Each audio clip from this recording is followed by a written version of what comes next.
March 8, 2023 ಕರ್ನಾಟಕದಲ್ಲಿ ನಾವು ಅಧಿಕಾರಕ್ಕೆ ಬಂದರೆ ಗ್ಯಾರಂಟಿ ಹೆಸರಿನಲ್ಲಿ ಗೃಹಲಕ್ಷ್ಮಿ ಅನ್ನುವಂತಹ ಒಂದು ಕಾರ್ಯಕ್ರಮವನ್ನು ತರ್ತೀವಿ. ಅದರಲ್ಲಿ ಪ್ರತಿ ಮನೆಯ ಯಜಮಾನಿಗೂ ಕೂಡ 2,000 ರೂಪಾಯಿ ಹಣವನ್ನು ಕೊಡ್ತೀವಿ ಅಂತ ಹೇಳಿ ಕಾಂಗ್ರೆಸ್ನವರು ಘೋಷಣೆ ಮಾಡಿದರು. ಹಾಗೆ ಕಾಂಗ್ರೆಸ್ ಘೋಷಣೆ ಮಾಡುವಾಗ ಕರೆಸಿಕೊಂಡಿದ್ದು ತಮ್ಮ ಕೇಂದ್ರದ ನಾಯಕಿ ಪ್ರಿಯಾಂಕಾ ಗಾಂಧಿ ಅವರನ್ನು. ಆದರೆ ಪ್ರಿಯಾಂಕಾ ಗಾಂಧಿ ಅವರ ಕೈಯಲ್ಲಿ ಲಾಂಚ್ ಮಾಡಿಸಿರುವಂತಹ ಕಾರ್ಯಕ್ರಮದ ಇದೇ ಗೃಹಲಕ್ಷ್ಮಿಯ ಹಣ ಈಗ ಗೋಲ್ಮಾಲ್ ಆಗಿದೆಯಾ ಅನ್ನುವಂತಹ ಅನುಮಾನವನ್ನು ತಂದಿಟ್ಟಿದೆ. ಗ್ಯಾರಂಟಿ ಯೋಜನೆಯಲ್ಲಿ ನಡೆದಿದೆಯಾ ಕೋಟಿಯ ಲೂಟಿ? ಇದು ಈಗಿರುವಂತಹ ಅನುಮಾನ. ಯಾಕಂದ್ರೆ ಖಾತೆನೇ ಇಲ್ಲದ ಕಡೆಯಲ್ಲೂ ಕೂಡ 3 ತಿಂಗಳಿಂದ ಹಣ ಹೋಗಿದೆ ಅನ್ನುವಂತಹ ಆರೋಪ CAG ವರದಿಯ ಮೂಲಕ ಬಂದಿದೆ. ಗೃಹಲಕ್ಷ್ಮಿ ಹಣದಲ್ಲಿ ಭಾರಿ ಗೋಲ್ಮಾಲ್ ನಡೆದಿರುವಂತಹ ಶಂಕೆ ಈಗ ವ್ಯಕ್ತವಾಗ್ತಾ ಇದೆ. ಕರ್ನಾಟಕ ಸರ್ಕಾರದ ಅತಿ ದೊಡ್ಡ ಯೋಜನೆ ಯಾವುದಾದ್ರೂ ಇದ್ರೆ ಅದು ಗೃಹಲಕ್ಷ್ಮಿ ಯೋಜನೆ. ಕಳೆದ 3 ವರ್ಷಗಳ ಅವಧಿಯಲ್ಲಿ ರಾಜ್ಯ ಸರ್ಕಾರ ಖರ್ಚು ಮಾಡಿರುವಂತಹ 75,000 ಕೋಟಿ ರೂಪಾಯಿಗಳನ್ನ CAG ವರದಿಯಲ್ಲಿ ಈಗ ಮಾಹಿತಿ ಬಹಿರಂಗ ಆಗ್ತಾ ಇದೆ. ಸರ್ಕಾರದ ವಿರುದ್ಧ ಬಿಜೆಪಿಯವರು ಕಿಡಿಕಾರ್ತಾ ಇದ್ದಾರೆ, ಪ್ರತಿಪಕ್ಷಗಳು ಆರೋಪವನ್ನ ಮಾಡ್ತಾ ಇದ್ದಾವೆ. ಆದ್ರೆ ಇಲ್ಲಿ ಇರುವ ಮೂಲ ಪ್ರಶ್ನೆ, DBT ಮೂಲಕವಾಗಿ ಆಗ್ತಾ ಇರುವಂತಹ ಹಣ ವರ್ಗಾವಣೆಯ ಪ್ರಕ್ರಿಯೆಯಲ್ಲಿ ಗೋಲ್ಮಾಲ್ ನಡೆಸೋದಕ್ಕೆ ಯಾರು ಕಾರಣ? ಗೋಲ್ಮಾಲ್ ಆಗಿದೆ ಅಂತೇಳಿ ಹೌದು ಅಂತೇಳಿ ಆದ್ರೆ ಇದಕ್ಕೆ ನೇರ ಹೊಣೆಗಾರಿಕೆ ಯಾರದ್ದು? ಯಾರೋ ಸಾಮಾನ್ಯ ಜನ ತಮಗೆ ಬೇಕಾದಂಗೆ ಅಕೌಂಟ್ ಕ್ರಿಯೇಟ್ ಮಾಡಿಕೊಂಡು ಅದರ ಮೂಲಕವಾಗಿ ಹಣ ಪಡೆಯೋದಕ್ಕೆ ಸಾಧ್ಯ ಆಗತ್ತಾ? ಅರ್ಹ ಫಲಾನುಭವಿಗಳಿಗೆ ಗೃಹಲಕ್ಷ್ಮಿ ಹಣವನ್ನು ಪಡ್ಕೊಳ್ಳೋದಕ್ಕೆ ಸಾಕಷ್ಟು ಒದ್ದಾಟ ಆಗತ್ತೆ. ಆದರೆ ಇಲ್ಲಿ ಹೇಗೆ 19,000 ಜನಕ್ಕೆ ಒಂದೇ ಅಕೌಂಟ್ಗೆ ಹಣ ಬರುತ್ತೆ? ಈ ಅನುಮಾನ ಇಲ್ಲಿ ಮೂಡಿರುವಂಥದ್ದು. CAGಯಲ್ಲಿ ಗೃಹಲಕ್ಷ್ಮಿ ಬಗ್ಗೆ ಹೇಳಿದ್ದೇನು ಅಂತೇಳಿ CAG ಹೇಳಿರುವಂತಹ ಗೃಹಲಕ್ಷ್ಮಿಯ ಸತ್ಯ ನಿಜಕ್ಕೂ ಭೀಕರವಾಗಿದೆ. ಇದು ನಿಜವೇ ಹೌದು ಆಗಿದ್ರೆ ಮಹಿಳೆಯರಿಗೆ ಮಾಡಿರುವ ಮಹಾ ಮೋಸವೂ ಕೂಡ ಆಗುತ್ತೆ. ಯಾಕಂದ್ರೆ ಮಹಿಳೆಯರಿಗೆ ಹಣ ಕೊಡ್ತಾ ಇದ್ದಾರೆ, ಅದರಿಂದ ಅನೇಕ ಮಹಿಳೆಯರಿಗೆ ಸಹಾಯ ಆಗ್ತಾ ಇದೆ, ಅದ್ರಲ್ಲಿ ಯಾವುದೇ ಅನುಮಾನಗಳಿಲ್ಲ. ಗೃಹಲಕ್ಷ್ಮಿ ಯೋಜನೆಯಿಂದಾಗಿ ಕುಟುಂಬವನ್ನು ಕಟ್ಟಿಕೊಂಡಿರುವಂತಹ ಅನೇಕ ಮಹಿಳೆಯರಿದ್ದಾರೆ, ಸ್ವಂತ ಉದ್ಯೋಗವನ್ನು ಕಟ್ಟಿಕೊಂಡಂಥವರಿದ್ದಾರೆ, ದೇವಸ್ಥಾನಗಳಿಗೆ ಹಣವನ್ನು ಹೊಂದಿಸಿಕೊಟ್ಟಂತಹ ಮಹಿಳೆಯರು ಕೂಡ ನಮ್ಮಲ್ಲಿದ್ದಾರೆ. ಇಷ್ಟೆಲ್ಲ ಆಗ್ತಿರುವಂತಹ ಈ ಗೃಹಲಕ್ಷ್ಮಿ ಯೋಜನೆಯಲ್ಲಿ CAG ವರದಿ ಹೇಳ್ತಾ ಇರುವಂತಹ ಕಥೆ ಬೇರೆ ಸ್ವರೂಪದಲ್ಲಿದೆ. ಕಾಂಗ್ರೆಸ್ ಸರ್ಕಾರದ ಮಹತ್ವಾಕಾಂಕ್ಷಿ ಯೋಜನೆ ಆಗಿರುವಂಥದ್ದು ಗೃಹಲಕ್ಷ್ಮಿ ಗ್ಯಾರಂಟಿಯನ್ನ ಅದೇ ಕಾರಣಕ್ಕಾಗಿ ಆ ಕಾರ್ಯಕ್ರಮವನ್ನು ಲಾಂಚ್ ಮಾಡೋದಕ್ಕೂ ಕೂಡ ಆಗಸ್ಟ್ ತಿಂಗಳು 2023ರಲ್ಲಿ ಈ ಕಾರ್ಯಕ್ರಮವನ್ನು ಲಾಂಚ್ ಮಾಡಿದ್ದು ಕೂಡ ಮೈಸೂರಿನಲ್ಲಿ. ಅವಾಗ ರಾಹುಲ್ ಗಾಂಧಿ ಅವರು ಕೂಡ ಕರೆಸ್ಕೊಂಡಿದ್ರು. ಆ ಮೂಲಕ ತಮ್ಮ ಯೋಜನೆ ಹೇಗೆ ಫಲಾನುಭವಿಗಳಿಗೆ ತಲುಪ್ತಾ ಇದೆ ಅನ್ನೋದನ್ನ ಸರ್ಕಾರ ಬಹಳ ಖುಷಿಯಿಂದ ಹೇಳ್ಕೊಂಡಿತ್ತು. ಯೋಜನೆಯಲ್ಲಿ ಮಹಾ ಎಡವಟ್ಟಾಗಿರುವುದರ ಬಗ್ಗೆ CAG ರಿಪೋರ್ಟ್ ಅನ್ನು ಮಾಡಿದೆ. CAG ರಿಪೋರ್ಟ್ನಲ್ಲಿ ಕಂಡು ಬಂದಿರುವಂತಹ ಅಂಶ ನಿಜಕ್ಕೂ ಆಘಾತಕಾರಿಯಾಗಿದೆ. ಯಾಕಂದ್ರೆ ಈ ಒಂದು ಯೋಜನೆ, ಗೃಹಲಕ್ಷ್ಮಿ ಯೋಜನೆ, ಪ್ರತಿ ಕುಟುಂಬದ ಮಹಿಳೆಗೆ 2,000 ರೂಪಾಯಿ ಅಂತ ಹೇಳಿದ್ರು. ಅದನ್ನ ಮನೆ ಯಜಮಾನಿಗೆ 2,000 ರೂಪಾಯಿ ಅಂತ ಹೇಳಿ ಸರ್ಕಾರ ಅಧಿಕಾರಕ್ಕೆ ಬಂದ ಮೇಲೆ ಬದಲಿಸಿಕೊಂಡ್ರು. 3 ವರ್ಷದಲ್ಲಿ ಗೃಹಲಕ್ಷ್ಮಿ ಯೋಜನೆಗೆ ರಾಜ್ಯ ಸರ್ಕಾರ ಖರ್ಚು ಮಾಡಿರುವಂಥದ್ದು ಬರೋಬ್ಬರಿ 75,000 ಕೋಟಿ ರೂಪಾಯಿಗಳನ್ನ 75,000 ಕೋಟಿ ರೂಪಾಯಿಗಳನ್ನ ಇದೊಂದೇ ಯೋಜನೆಗಾಗಿ ಖರ್ಚು ಮಾಡಿದೆ. ಲಕ್ಷ್ಮೀ ಹೆಬ್ಬಾಳ್ಕರ್ ಅವರು ಇದರ ಉಸ್ತುವಾರಿಯಾಗಿದ್ರು, ಅವರ ಇಲಾಖೆ ಇದಕ್ಕೆ ಉಸ್ತುವಾರಿಯಾಗಿತ್ತು. ಆದರೆ 19,020 ಗೃಹಲಕ್ಷ್ಮಿಯರ ಹೆಸರಲ್ಲಿ ಒಂದೇ ಬ್ಯಾಂಕ್ ಖಾತೆಗೆ ಹಣ ಹೋಗಿದೆ. 19,020 ಮಹಿಳೆಯರ ಹೆಸರಲ್ಲಿ ಒಂದೇ ಬ್ಯಾಂಕ್ ಖಾತೆಗೆ ಹಣ ಹೋಗಿದೆ. 19,020 ಮಂದಿಯ ಹೆಸರಿನಲ್ಲಿ ಹೋಗಿರುವಂಥದ್ದು ಹೇಗೆ ಹೋಗೋದಕ್ಕೆ ಸಾಧ್ಯ? ಇದು ಒಂದೇ ಖಾತೆಗೆ 3 ತಿಂಗಳಲ್ಲಿ ಬರೋಬ್ಬರಿ 11.41 ಕೋಟಿ ರೂಪಾಯಿಯಷ್ಟು ಹಣ ಜಮೆಯಾಗಿದೆ. 11.41 ಕೋಟಿ ರೂಪಾಯಿಯ ಹಣ ಒಂದೇ ಖಾತೆಗೆ ಜಮೆ ಆಗೋದಕ್ಕೆ ಹೇಗೆ ಸಾಧ್ಯ? ಯಾವ ಸ್ವರೂಪದಲ್ಲಿ ಇದು ಸಾಧ್ಯ? ಇದು ಇಲ್ಲಿರುವ ಬಹಳ ಮುಖ್ಯವಾಗಿರುವ ಪ್ರಶ್ನೆ. ಯಾಕಂದ್ರೆ 23,262 ಫಲಾನುಭವಿಗಳಿಗೆ ಬ್ಯಾಂಕ್ ಖಾತೆಯೇ ಇಲ್ಲ. ಇಲ್ಲಿ DBT ಮೂಲಕ ಟ್ರಾನ್ಸ್ಫರ್ ಆಗಬೇಕು ಹಣ. ನೇರವಾಗಿ ಬ್ಯಾಂಕ್ ಖಾತೆಗೆ ಹಣ ಪಾವತಿಯಾಗುವ ಯೋಜನೆಯಲ್ಲಿ ಬ್ಯಾಂಕ್ ಖಾತೆಯೇ ಇಲ್ಲದ 23,262 ಫಲಾನುಭವಿಗಳಿಗೆ ಹಣ ಹೋಗಿದೆ ಅಂತೇಳಿ ಆದರೆ ಹೇಗೆ ಹೋಗುವುದಕ್ಕೆ ಸಾಧ್ಯ? ಅಷ್ಟೇ ಅಲ್ಲ, ಬ್ಯಾಂಕ್ ಖಾತೆ ಇಲ್ಲದೆ ಇದ್ರೂ ಕೂಡ ಹೋಗಿರುವ ಹಣ ಎಷ್ಟು ಗೊತ್ತಾ? 46.52 ಕೋಟಿ ರೂಪಾಯಿಗಳು. ರಾಜ್ಯ ಸರ್ಕಾರ ಈಗ ಪರಿಷ್ಕರಣೆ ಮಾಡೋದ್ರ ಮೂಲಕವಾಗಿ ಉಳಿಸೋದಕ್ಕೆ ಹೊರಟಿರುವಂಥದ್ದು 100 ಕೋಟಿ ರೂಪಾಯಿ. ಆದರೆ ಇಲ್ಲಿ ಬ್ಯಾಂಕ್ ಖಾತೆ ಇಲ್ದಿದ್ರು ಕೂಡ ಸಂದಾಯ ಆಗಿರುವಂಥದ್ದು 46.52 ಕೋಟಿ ರೂಪಾಯಿಗಳು. ಯಾರ ದುಡ್ಡಿದು? ಹೇಗೆ ಹೋಗುತ್ತೆ ಇಷ್ಟು ಹಣ? ಅಷ್ಟಕ್ಕೆ ಮುಗ್ದಿಲ್ಲ ನೋಡಿ, 8,995 ಗೃಹಲಕ್ಷ್ಮಿ ಖಾತೆಗಳಿಗೆ ಎರಡೆರಡು ಬಾರಿ ಹಣ ಜಮೆಯಾಗಿದೆ. ನಮ್ಮ ಗೃಹಲಕ್ಷ್ಮಿಯರು ಹೇಳ್ತಾ ಇದ್ದಾರೆ, ನಾವು ಇವತ್ತು ಮಾತಾಡಿಸುವಾಗ ಹಳ್ಳಿಯ ಹೆಣ್ಣುಮಕ್ಕಳು ಹೇಳ್ತಾ ಇದ್ದಾರೆ, ನಮಗೆ 3 ತಿಂಗಳಿಂದ ಹಣ ಬಂದಿಲ್ಲ ಅಂತ. 3 ತಿಂಗಳಿಂದ ಹಣ ಬಂದಿಲ್ಲ ಅಂದರೆ ಒಬ್ಬ ಮಹಿಳೆಗೆ 2,000 ರೂಪಾಯಿ. ಸರ್ಕಾರದ ಲೆಕ್ಕದಲ್ಲಿ ನಾನು ಇದನ್ನು ಹೇಳಬೇಕು ಅಂದರೆ 7,500 ಕೋಟಿ ರೂಪಾಯಿ ಇಷ್ಟು ಹಣ 3 ತಿಂಗಳಲ್ಲಿ ಬರಬೇಕು. ಆದರೆ ಇಲ್ಲಿ ಕೆಲವು ಖಾತೆಗಳಿಗೆ 8,995 ಗೃಹಲಕ್ಷ್ಮಿ ಖಾತೆಗಳಿಗೆ ಎರಡೆರಡು ಬಾರಿ ಹಣ ಜಮೆಯಾಗಿದೆ. ಒಂದು ಕಡೆ ಸಾಮಾನ್ಯ ಮಹಿಳೆಯರಿಗೆ 3 ತಿಂಗಳಾದರೂ ಕೂಡ ಜಮೆ ಆಗಿಲ್ಲ, ಇಲ್ಲಿ ಡಬಲ್ ಜಮೆ ಆಗತ್ತೆ. ಹೇಗಿದು? ತಿಂಗಳಿಗೆ 1,80,00,000 ರೂಪಾಯಿ ಅಂತೆ ಪದೇ ಪದೇ ಹಣವನ್ನು ಜಮೆ ಮಾಡಲಾಗಿದೆ. 1,80,00,000 ರೂಪಾಯಿ. ಇದು CAG ಹೇಳ್ತಾ ಇರುವಂತಹ ವರದಿ, CAGಯ ವರದಿ ಇದು. ಯಾಕಂದ್ರೆ ಬಹಳ ಗಂಭೀರವಾಗಿರ್ತಕ್ಕಂತಹ ಪ್ರಕರಣ ಇದು. ಒಟ್ಟು 10,36,308 ಫಲಾನುಭವಿಗಳಿಂದ ಖಾತೆ ಬದಲಾವಣೆಗಳಾಗಿದ್ದಾವೆ. ನೋಡಿ, ಈಗ ಸರ್ಕಾರ ಹೇಳ್ತಾ ಇದೆ ಖಾತೆ ಬದಲಾವಣೆ ವಿಚಾರದಲ್ಲಿ ಪರಿಷ್ಕರಣೆಗಳಾಗ್ತಾ ಇರುವಂತಹ ಸಂದರ್ಭಗಳಲ್ಲಿ ಬಹಳಷ್ಟು ವಿಚಾರಗಳನ್ನು ಸರ್ಕಾರ ಮುಂದಕ್ಕೆ ತರ್ತಾ ಇದೆ. ಆದರೆ 10,36,308 ಫಲಾನುಭವಿಗಳು ಖಾತೆ ಬದಲಾವಣೆ ಮಾಡ್ಕೊಂಡಿದ್ದಾರೆ. ಯಾವ ಕಾರಣಕ್ಕಾಗಿ ಅನ್ನುವಂಥ ಪ್ರಶ್ನೆ ಇದೆ. ಇದರಲ್ಲಿ ಒಂದು ಸಾಧ್ಯತೆ ಇದ್ದೇ ಇರುತ್ತೆ. ಈ 10 ಲಕ್ಷದ ಚಿಲ್ಲರೆ ಫಲಾನುಭವಿಗಳು ಯಾರು ಖಾತೆ ಬದಲಾವಣೆ ಮಾಡ್ಕೊಂಡಿದ್ದಾರೆ, ಇದರಲ್ಲಿ ಒಂದು ಸಾಧ್ಯತೆ ಇರುತ್ತೆ. ಯಾಕಂದರೆ ನಮ್ಮಲ್ಲಿ ಅನೇಕ ಹಳ್ಳಿಗಳಲ್ಲಿ ಈಗಾಗಲೇ ಕಿರು ಸಾಲವನ್ನು ಪಡ್ಕೊಂಡಿರ್ತಕ್ಕಂಥ ಹೆಣ್ಮಕ್ಳು ಇರ್ತಾರೆ. ಅವರ ಯಾವುದೋ ಒಂದು ಅಕೌಂಟನ್ನು ಡೈರೆಕ್ಟಾಗಿ ಆ ಕಿರು ಸಾಲಕ್ಕೆ ಕನೆಕ್ಟ್ ಆಗಿರುತ್ತೆ. ಅಲ್ಲಿ ಬಂದಿರುವ ಎಲ್ಲ ಹಣವು ಕೂಡ ಕಿರು ಸಾಲಕ್ಕೆ ಕಟ್ಟುತ್ತಾ ಇರುವಂಥದ್ದು ಆಗಿರಬಹುದು, ಮೈಕ್ರೋ ಫೈನಾನ್ಸಿಂಗಲ್ಲಿ ಹೋಗ್ತಾ ಇರ್ಬೋದು. ಆ ಕಾರಣಕ್ಕೆ ಇವರು ಖಾತೆ ಬದಲಾವಣೆ ಮಾಡಿರಲೂಬಹುದು. ಬಟ್ ಅದು ಪತ್ತೆ ಆಗಬೇಕು ನಿಜವಾಗಿ ಯಾವುದು ಅಂತ ಹೇಳಿ.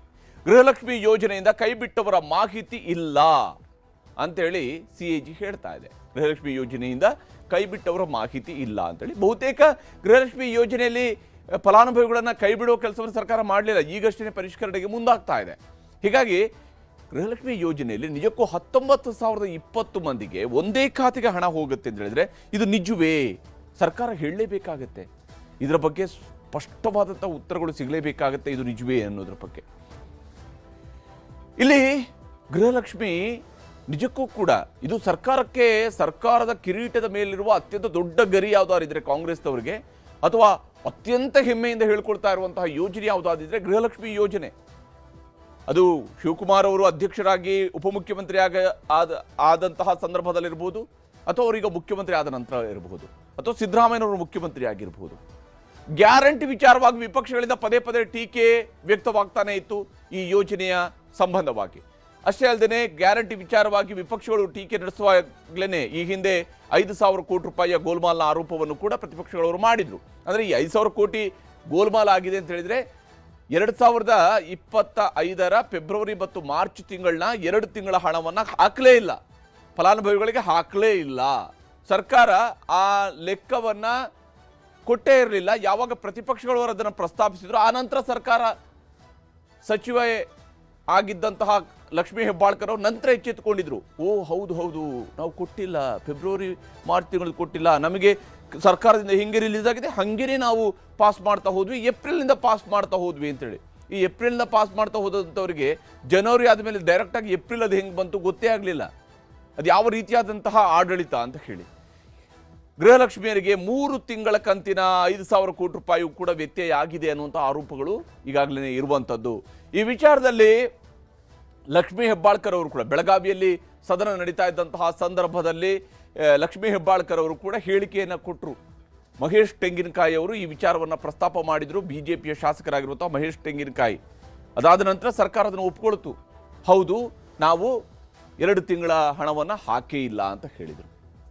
ಈ ರೀತಿಯಾಗಿ ಗೃಹಲಕ್ಷ್ಮಿ ಯೋಜನೆಗೆ ಸಂಬಂಧಪಟ್ಟಂತೆ ವ್ಯತ್ಯಯಗಳು ಗೋಚರಿಸ್ತಾ ಇದ್ದಾವೆ. ಲಕ್ಷ್ಮೀ ಹೆಬ್ಬಾಳ್ಕರ್ ಅವರು ಸಚಿವರಾಗಿದ್ದಾಗ ವಿಪಕ್ಷಗಳು ಈ ರೀತಿಯಂಥ ಆರೋಪವನ್ನು ಮಾಡಿದಂಥದ್ದು.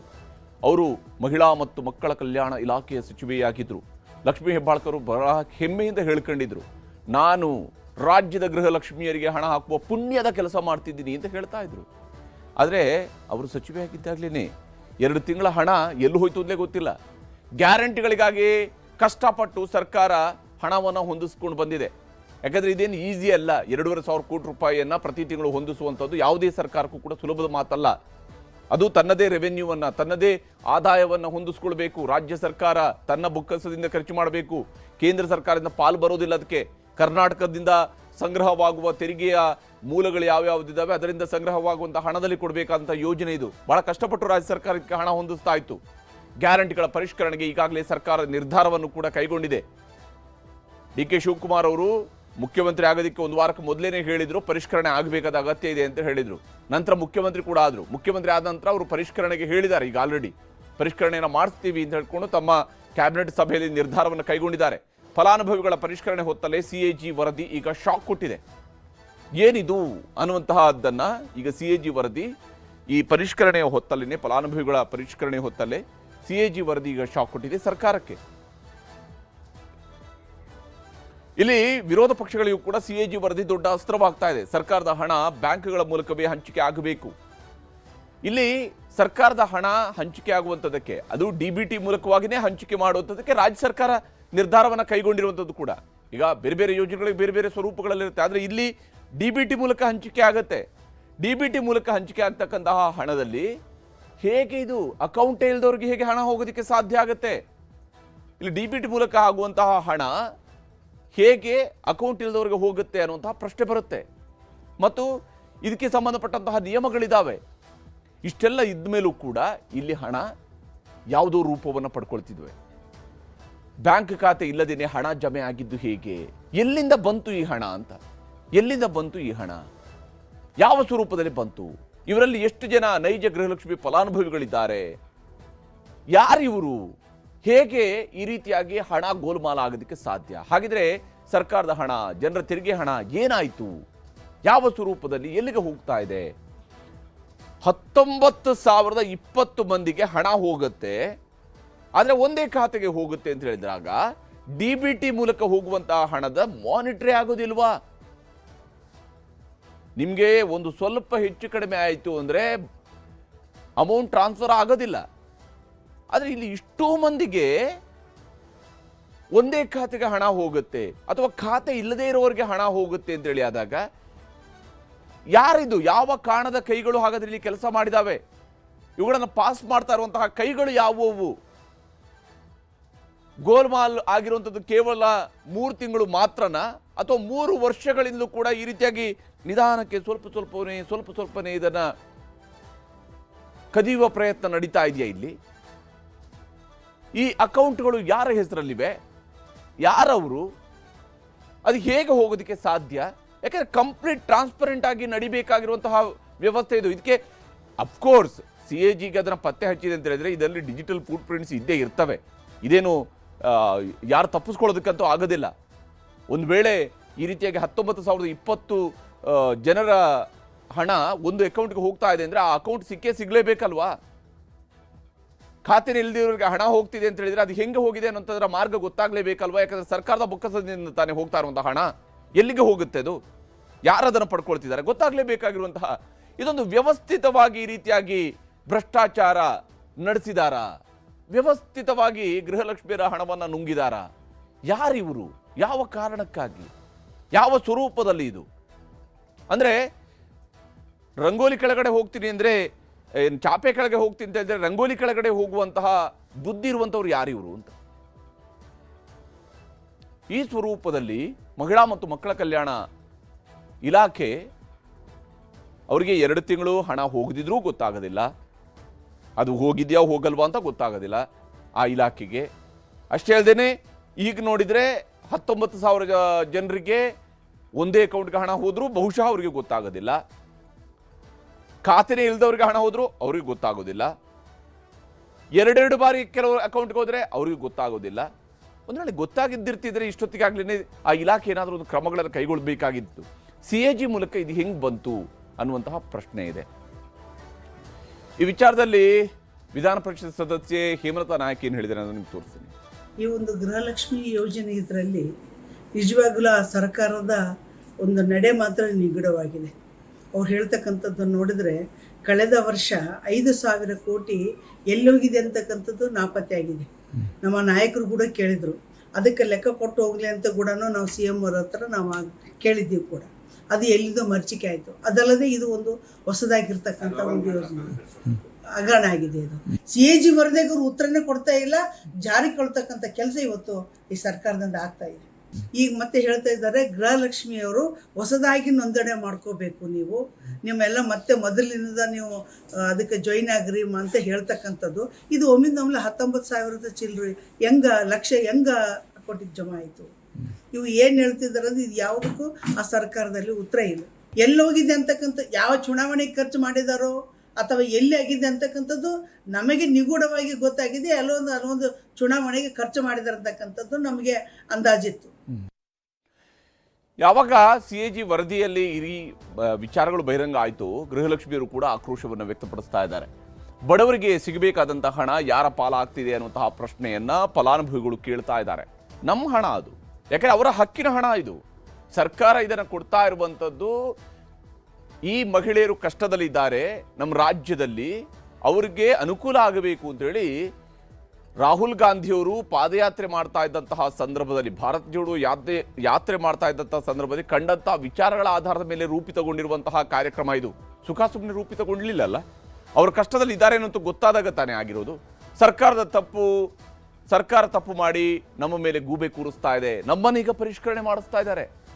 ನಾವು ರಿಪೋರ್ಟ್ ಕೊಡಬೇಕು, ನಾವು ನಮ್ಮ ಡೀಟೇಲ್ಸ್ ಕೊಡಬೇಕು ಅಂತ ಹೇಳ್ತಿದ್ದೆ. ತಮ್ಮ ತಪ್ಪು ಮುಚ್ಚಿಕೊಳ್ಳೋದಕ್ಕೆ ಮತ್ತೆ ಅರ್ಜಿ ಸಲ್ಲಿಸಿ ಅಂತೇಳಿ ಸರ್ಕಾರದವರು ಹೇಳ್ತಾ ಇದ್ದಾರೆ ಅಂತ ಹೇಳಿ ಗೃಹಲಕ್ಷ್ಮಿಯರು ಆಕ್ರೋಶವನ್ನು ವ್ಯಕ್ತಪಡಿಸ್ತಾ ಇದ್ದಾರೆ. ನಿಜವಾದ ಫಲಾನುಭವಿಗಳಿಗೆ ಹಣ ತಲುಪಬೇಕು, ಯಾಕಂದರೆ ನಿಜವಾದ ಫಲಾನುಭವಿಗಳಿಗೆ ಇಲ್ಲಿ ಹಣ ತಲುಪಲೇಬೇಕು. ಗೃಹಲಕ್ಷ್ಮಿ ಯೋಜನೆಯಲ್ಲಿನ ಭ್ರಷ್ಟಾಚಾರದ ಬಗ್ಗೆ ತನಿಖೆ ಆಗಬೇಕು ಅಂತ ಹೇಳಿ ಗೃಹಲಕ್ಷ್ಮಿಯರೂ ಕೂಡ ಕೇಳ್ತಾ ಇದ್ದಾರೆ. ಯಾಕಂದರೆ ನಮ್ಮ ನಾಡಿನ ಮಹಿಳೆಯರಿಗೆ ಈ ಹಣದ ಮೇಲಿನ ಹಕ್ಕಿದೆ. ಯಾಕೆಂದರೆ ಸರ್ಕಾರ ಅದನ್ನು ಯೋಜನೆ ರೂಪಿಸಿರುವಂಥದ್ದು ಅವ್ರಿಗಾಗಿ ರೂಪಿತಗೊಂಡಿರುವಂತಹ ಯೋಜನೆ ಅವರಿಗೆ ಸರಿಯಾಗಿ ತಲುಪಬೇಕು. ಅದರಲ್ಲಿ ಇನ್ಯಾರು ಮೋಸ ಮಾಡೋದಕ್ಕೆ ಅವಕಾಶ ಇರಬಾರ್ದು. 3 ತಿಂಗಳಿಂದ ಹಣ ಬಂದಿಲ್ಲ, ನಾವು ಯಾರನ್ನ ಕೇಳಬೇಕು ಅಂತ ಹೇಳಿ ಕೇಳ್ತಾ ಇದ್ದಾರೆ ಅವರು. ಗೃಹಲಕ್ಷ್ಮಿಯರ ಮಾತನ್ನು ನಿಮ್ಗೆ ತೋರಿಸ್ತೀನಿ. ಸರ್ಕಾರ ಜವಾಬ್ದಾರಿ ಇದಕ್ಕೆ. ಗೃಹಲಕ್ಷ್ಮಿ ಖಾತೆ ನಮಗೆ ಇದು ಮಾಡಾಕತ್ತಾರಲ್ಲ, ಸರ್ಕಾರ ಗೋಲ್ಮಾಲ್ ಮಾಡಾಕತ್ತೈತಿ. ಅಧಿಕಾರಿಗಳು ಜವಾಬ್ದಾರಿ ಇದಕ್ಕೆ. ಈಗ ಮತ್ತು ನಮಗೆ ಬೇರೆ ಮತ್ತು ನೀವು ಅಪ್ಲಿಕೇಶನ್ ಕೊಡ್ರಿ ಅನ್ನಕತ್ತಾರ. ಇದು ಯಾ ನ್ಯಾಯ ರೀ? ಇದಾಗ ಎಲ್ಲರೂ ಕೂಡಿ ಒಂದು ಏನಾರ ಸೂಕ್ತ ಕ್ರಮ ತಗೋಬೇಕಂತ ಹೇಳಿ ನಾವು ಅಂತೇವ್ರಿ. ಗೌರ್ಮೆಂಟೇ ಎಲ್ಲ ಇದಕ್ಕೆ ಹೊಣೆ ರೀ ಸರ್. ಮತ್ತೀಗ ಹೊಸದಾಗಿ ಅರ್ಜಿ ಹಾಕಿ ಮತ್ತು ಅದಕ್ಕೆಲ್ಲ ಟೈಮ್ ಭಾಳ ಇದು ಮಾಡ್ತೇವೆ. ಲಾಸ್ಟ್ ಟೈಮ್ ಎಲ್ಲ ಫಸ್ಟ್ ಟೈಮ್ ಹಾಕಿದಾಗ ಗೃಹಲಕ್ಷ್ಮಿದು ಎಷ್ಟೊಂದು ಪ್ರಾಬ್ಲಮ್ ಆಗಿದೆ. ಈಗ ಮಸ್ತ್ ನೆಕ್ಸ್ಟ್ ಟೈಮ್ ಅದೇ ಮಾಡೋದು.